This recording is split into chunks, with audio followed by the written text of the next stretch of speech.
बात है उस टाइम की जब गौतम बुद्ध अपने शिष्यों के साथ लोगों को गांव से गांव प्रवचन दिया करते थे।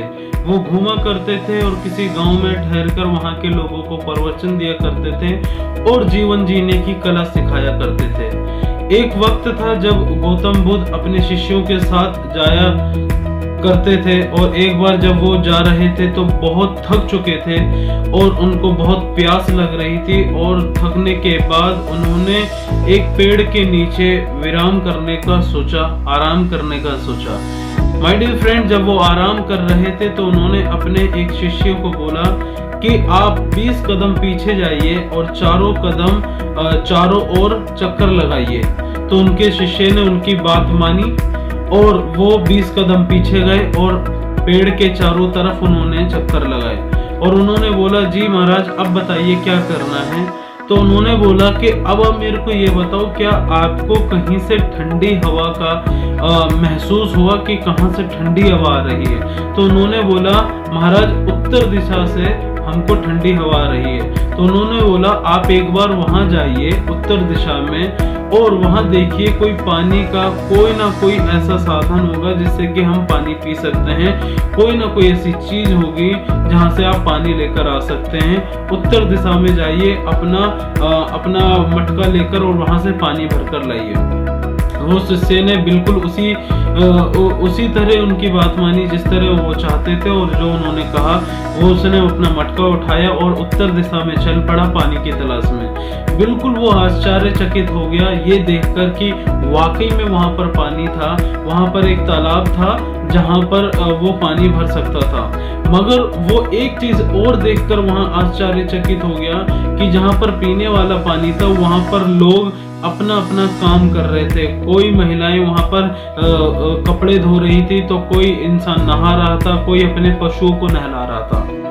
तो यही सारी चीजें देख के वो बिल्कुल आश्चर्यचकित हो गया और उसको गुस्सा भी आने लगा कि मैं इतनी मुश्किल से यहाँ पर आया और यहाँ पर देख रहा हूँ इनको बिल्कुल भी मतलब तमीज नहीं है कि यहाँ पर पीने वाला पानी और ये पीने वाले पानी के अंदर अपने घर का काम कर रहे हैं और नहा धो रहे हैं। तो इनको बिल्कुल भी अकल नहीं है, बिल्कुल भी तमीज नहीं है, ये पता नहीं कैसे लोग हैं, गवार लोग हैं। ये बहुत उसके माइंड में सारी चीजें चल रही थी और देखते ही देखते एक इंसान और आया, उसने भी अपनी भैंसें वहां पर उतार दी। तो वो कुछ कह तो नहीं सका क्योंकि वो गौतम बुद्ध के बातों पर अमल करता था और उसने ये सोचा कि चलो अभी मैं क्या करूं, गुस्सा तो मुझे आ रहा है। फिर उसने वहां से पानी नहीं लिया और वो अपना खाली मटका लेकर गौतम बुद्ध के पास दोबारा आ गए।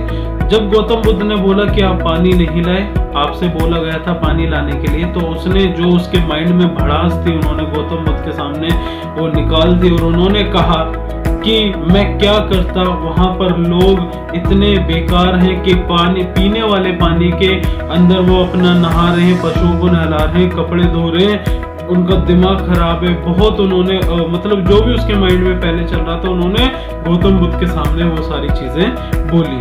तो उन्होंने बोला कोई दिक्कत नहीं है, आप टेंशन मत लो, आप 20-25 मिनट यहाँ पर और आराम कर लो और यहाँ पर आप शाम के जाना, फिर वहां से पानी लेकर आना। तो उसने उस वक्त ज्यादा दिमाग नहीं लगाया बट वो वहां पर आराम करने लगा और फिर उन्होंने शाम के टाइम पे लगभग 2-4 घंटे बाद उन्होंने फिर बोला कि आप वहां पर जाइए और पानी लेकर आइए। तो जब उनका शिष्य दोबारा से पानी लेकर वहां जाने लगा अपना मटका उठा के, तो उसने देखा पानी बिल्कुल साफ था, बिल्कुल पानी शीतल था और बिल्कुल पीने योग्य पानी था। तो जब उसने वहां पर देखा और वो ये देखा कि वहां से वो मटके में पानी भरकर लेकर आया खुशी खुशी और गौतम बुद्ध को उन्होंने पानी दिया। तो उन्होंने एक चीज पूछी अपने गौतम बुद्ध से कि मतलब वहां पर मैंने पहले देखा बहुत गंदा पानी था, बहुत मैला पानी था और पीने योग्य पानी बिल्कुल भी नहीं था, अब मैंने देखा कि वहां पर पीने योग्य पानी है। तो महाराज ऐसा क्या हुआ? तो उन्होंने बोला देखिए, जब आप वहां पर गए थे तो तब लोगों का काम करने का समय था, लोग अपना अपना काम कर रहे थे, कोई नहा रहा था तो कोई पशुओं को नहला रहा था तो कोई कपड़े धो रहा था तो कोई बर्तन धो रहा था। उस वक्त वो पानी मैला था क्योंकि नीचे की मिट्टी सारी ऊपर आ चुकी थी और वहां पर जो भी लोगों ने गंदा किया था वो गंदा किया था। बट जब आपसे बोला गया लगभग 2-4 घंटे बाद वहां पर जाओ, तो वहां पर जब आप गए तो वो सारे लोग जा चुके थे और जो गंदी मिट्टी थी जो ऊपर आ गई थी जिसकी वजह से वो पानी मैला हो गया था और पीने योग्य नहीं लग रहा था, वो मिट्टी नीचे बैठ गई और अब वो पानी पीने योग्य हो गया। तो उन्होंने बताया वो पानी पहले भी पीने योग्य था और आज भी पीने योग्य है, मगर कई बार ऐसी चीजें कंडीशन आती है जिस वक्त हमको लगता है कि ये पानी पीने योग्य नहीं है। तो उन्होंने एक शिक्षा दी जो कि मैं इस स्टोरी के माध्यम से मैं आपको सारांश में बताना चाहूँगा।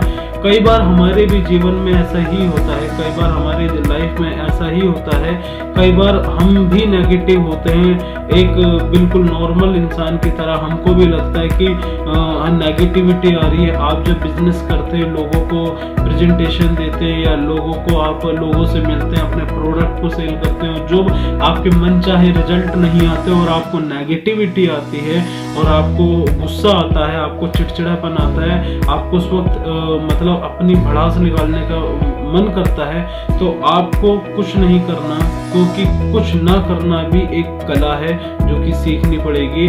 कई बार कुछ चीजें ऐसी होती हैं जिसमें काम नहीं करना होता है तो वो चीजें अपने आप ठीक हो जाती हैं। इसी तरह आपको भी उस वक्त जैसे गौतम बुद्ध ने बताया कि कुछ नहीं करिए, आराम करिए, विश्राम करिए और चीजों को अपने आप ठीक होने दीजिए। तो इसी तरह जब भी आपको नेगेटिविटी आए, जब भी कुछ आए, तो आप ज़्यादा हड़बड़ाइए मत, अपने पैर मत फटकर आइए। तो आपको क्या करना है, आपको अपने आप को शांत रखना है कुछ टाइम के लिए। चीज़ें आप देखेंगे अपने आप सही होती हुई नज़र आ रही हैं और वाकई में वो चीज़ें सारी चीज़ सही हो जाएंगी। तो माय डियर फ्रेंड, आपको ये स्टोरी कैसी लगी और इसका सारांश कैसा लगा, आप इसको अमल में लाएंगे या आप लाते थे, जो भी है आप मेरे को कमेंट करके बताइए। इस वीडियो को लाइक करिए और उन सभी लोगों तक शेयर करिए जिनको आपको लगता है कि इस वीडियो की ज़रूरत है और वो बाउंस बैक कर सकते हैं ऐसी स्टोरी के माध्यम से। माय डियर फ्रेंड, मेरे इंस्टाग्राम चैनल है, अकाउंट है, वो आप फॉलो करिए ताकि जो चीज़ मैं आपको YouTube के माध्यम से नहीं दे सकता वो मैं आपको Instagram के माध्यम से दे सकूं। So thank you so much.